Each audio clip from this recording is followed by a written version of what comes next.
Happy Friday, everyone! Ayan, gagawa ako ngayon ng sweets para sa pag-uwi ng aking mga amo. Ayan, gagawa ako ng mango-bango. Yun ang tawag niya tawag na doon eh. Kasi mango yung pinaka-main ingredients niya.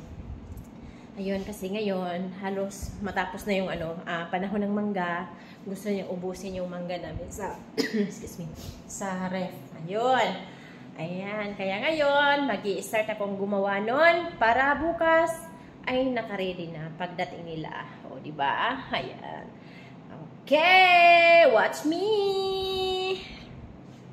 Aking ingredients, full cream milk. And then, yung aking makapuno, condensed milk, and then, the sago. Ayun, and then, lychee. Gumawa ako ng lychee jelly. Ako na po gumawa niyan. Ayan. O, diba? Ayan, yung pinaka-main ingredients niya. Haluin ko lang yan siya. At ito yung nagpapalasa sa lahat, ang aking mango. Ayan, nagkat na ako ng mango para dyan.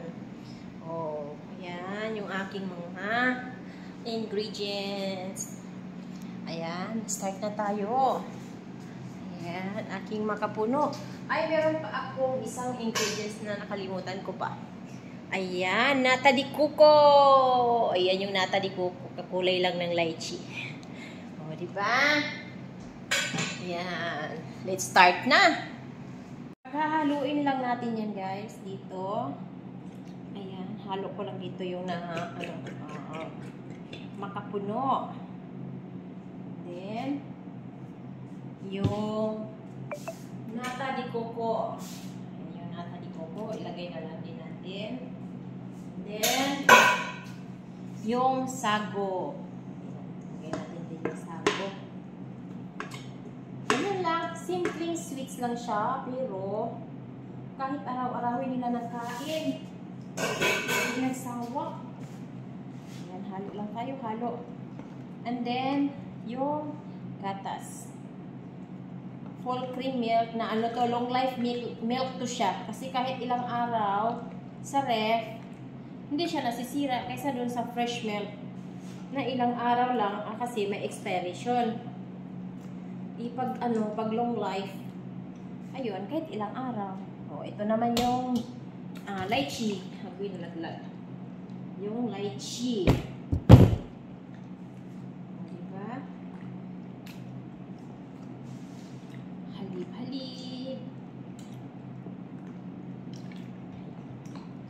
Hindi ko siya nalalagyan ng sugar. Wala nang asukal yan na additional ha, kasi matamis na yung mangga, matamis yung manata di kuko, matamis yung makapuno, at matamis yung mangga. Pati itong condensed milk, maglalagay pa ako kahit konti para may malasa siya. Ayan, kaya hindi na kailangan ng sugar. Kunting lang. Kunting tamis lang ang kasi ayaw din naman nila ng masyadong matamis. Yan, ganyan lang kadali.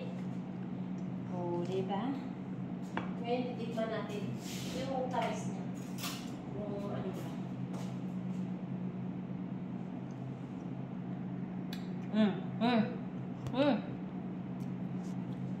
Okay na po. Nunid na. Diba?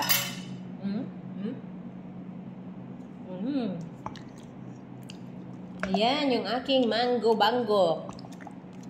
Kung tawagin niya ito, mango-bango. Yung amo ko. Ayan. Ayan, thank you for watching, guys. My mango-bango. Ayan yung makapuno. Andyan yung nata di coco. At saka andyan na yung lychee at sago. Ayan. Bye everyone. Thank you for watching, guys. Love.